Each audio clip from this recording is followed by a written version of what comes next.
আসসালামু আলাইকুম রহমতুল্লাহ। ভূমিকা ছাড়াই বলছি।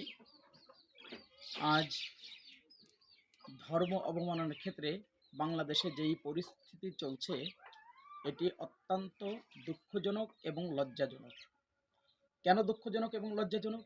এই জন্য, বাংলাদেশের যারা নিজেদেরকে নীতি নির্ধারক মনে করে, সেই সমস্ত সুশীল সমাজরা, সুশীলবাদীরা, তারা এই আউল বাউলদের পিছনে পড়তে গিয়ে বা দুইটা ভোটের জন্য তারা আজকে ওলামা একরামদেরকে হয়রানিমূলক, প্রহসনমূলক তারা শাস্তির দাবি করছে।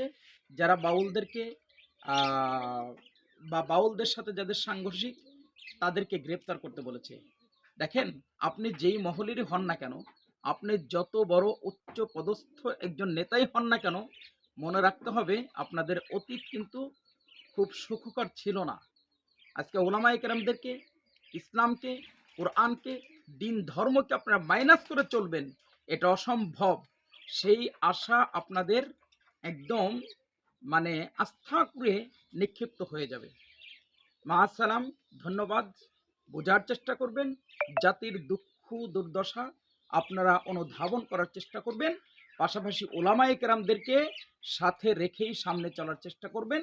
আপনাদের জন্য শুভকামনা এবং মঙ্গল কামনা রইল।